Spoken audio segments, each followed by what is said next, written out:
the political divide ever been as profound, as visceral, as it appears to be in our current times? The political landscape of today is marked by a chasm of stark contrasts.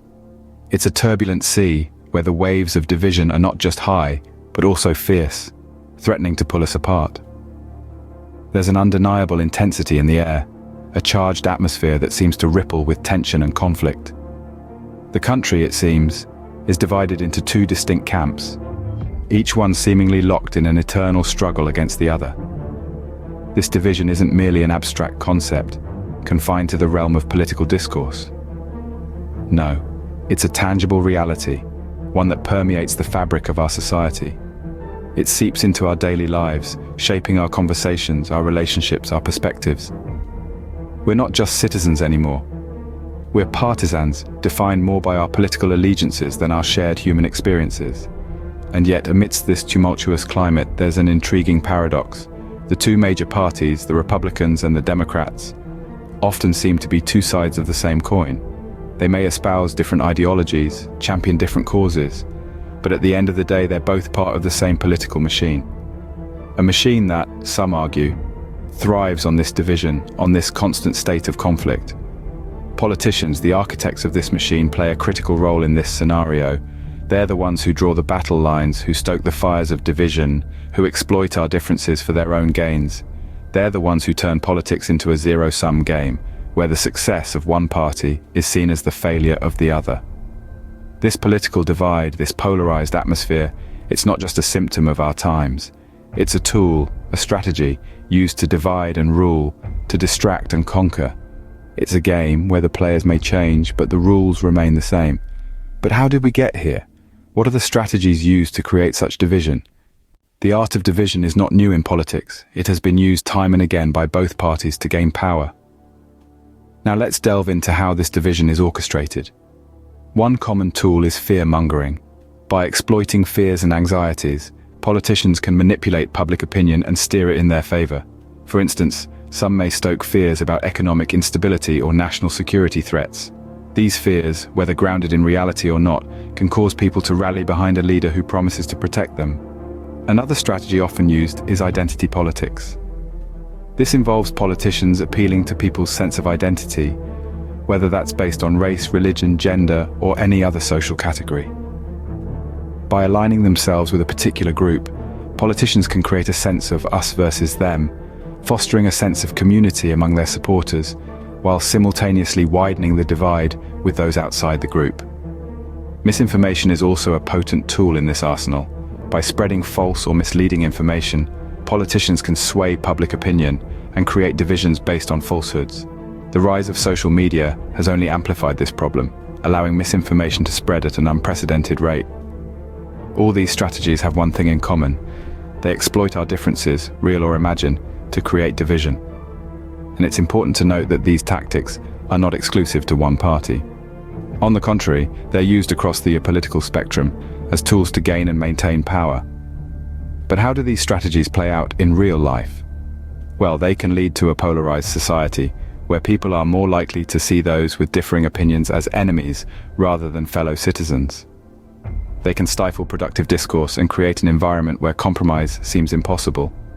In essence, they can turn politics into a zero-sum game, where one side's gain is automatically the other side's loss. As we see, these strategies are not exclusive to one party or the other. They are tools wielded by those in power to maintain control. The division created by these strategies is not without consequences. It impacts society at every level. Political division, like a fault line, runs deep and wide, fracturing the social fabric that binds us together. The result is an increasingly hostile environment, where debates turn into battles and differing opinions are seen as threats rather than opportunities for growth and understanding. When we look around, it's not hard to see the signs. Social media platforms are ablaze with incendiary comments. Family dinners turn into political battlegrounds. Neighbors become strangers, and strangers become enemies, all because of a political label. The division doesn't just breed hostility, it also stifles collaboration. When we're too busy defending our trenches, we forget the art of compromise. We forget that progress is not a zero-sum game, that we can disagree without being disagreeable.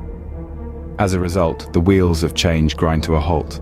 Bills are left unsigned, policies are left unimplemented, and the needs of the many are left unaddressed. But perhaps the most damaging impact of this political divide is the loss of social cohesion.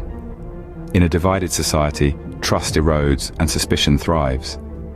The sense of community, of belonging to something larger than oneself, is replaced by an us versus them mentality. We start to see each other not as fellow citizens, but as members of opposing teams. This division, this lack of unity, it's not just a social issue, it's a wound that bleeds into every aspect of our lives. It affects our mental health, our relationships, our economic stability. It shapes our worldview, colors our perceptions, and influences our decisions. In such a divided society, one may wonder, who benefits from this situation? The answer may surprise you. So let's delve deeper, peel back the layers, and uncover the beneficiaries of this division.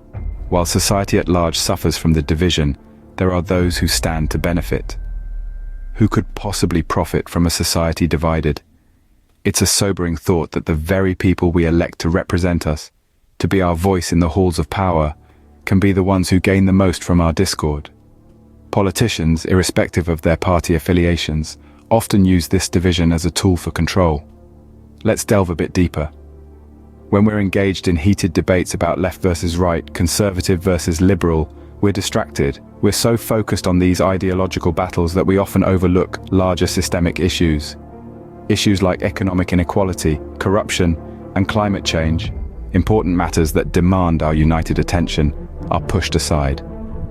In this state of constant division, politicians find it easier to sway public opinion. They can easily frame issues in terms of us versus them, right versus wrong, and in doing so, they control the narrative. They decide what problems we should care about, what solutions we should support. But it doesn't stop at politicians. Those in power, the ones who pull the strings behind the scenes, also stand to gain. The media, corporations, and special interest groups all have a vested interest in maintaining this division. It's easier to control a population that is divided, easier to push through certain policies, easier to manipulate the narrative to suit their own goals. The result? Well, those in power get more power. They continue to amass wealth and influence, while the rest of us are left to squabble amongst ourselves, distracted by our differences. So the next time you find yourself entrenched in a political debate, take a moment to step back. Ask yourself, who really benefits from this division? So if politicians benefit from division, what does that mean for the rest of society? The cost of division is high. It impacts our daily lives, our communities, and our future. Consider the cost of division on a grand scale. It's a hefty price that we pay, not just in terms of money, but in the quality of our lives. When we are divided, we are less likely to collaborate. Instead of working together to solve problems, we end up squabbling over petty differences. In an age where cooperation is key to tackling global issues, this lack of unity hampers our progress. Imagine a team where every player is trying to score a goal on their own, ignoring the others. It's obvious that such a team would struggle to win. Similarly, when we are divided, we struggle to address larger systemic issues. How can we hope to solve problems like poverty, climate change, or inequality when we can't even agree on the basics? The cost of division also manifests in increased hostility. When politics is used to divide us, it breeds resentment and animosity. We stop seeing each other as fellow human beings and start viewing each other as enemies. This hostility is not just confined to the political arena. It spills over into our daily lives, affecting our interactions with our neighbors, colleagues, and even friends. This division is not just harmful, it's also unproductive. It wastes our time, energy, and resources. Instead of focusing on what unites us, we are forced to dwell on what separates us. The time we spend arguing could be better spent on finding solutions to our shared problems. The cost of division is not just monetary, it's societal. It erodes the very fabric of our communities, creating an environment of mistrust and fear. It's a price too high for any society to pay. So we must ask ourselves, is this division truly serving us? Are we better off being divided, or are we just being used as pawns in a larger game, while the real beneficiaries sit back and watch? It seems clear that the division is not serving society, but is there a way out? The path forward is not easy, but it is necessary if we want to build a more unified society. So, how do we bridge this divide that has been so carefully constructed around us? Well, There are no quick fixes, no magic spells to instantly mend the fractures in our society. But there are steps we can take, strategies we can employ, that may slowly but surely lead us towards a more harmonious coexistence. Firstly, we need to promote open dialogue. This means not just talking, but truly listening. We need to encourage an environment where opposing views are not just tolerated, but genuinely respected. A place where we can express our beliefs without fear of ridicule or attack, where we can engage in thoughtful, respectful debates that allow us to learn from one another rather than merely shouting into an echo chamber. Secondly, media literacy is crucial. We must strive to understand the role media plays in shaping our perceptions and learn to discern fact from fiction. This means questioning the narratives we are presented with, seeking out diverse sources of information, and critically evaluating the credibility of what we consume. Lastly, political reform is a must. We need to challenge the two-party system that exacerbates division and explore alternatives that better represent the diversity of our society.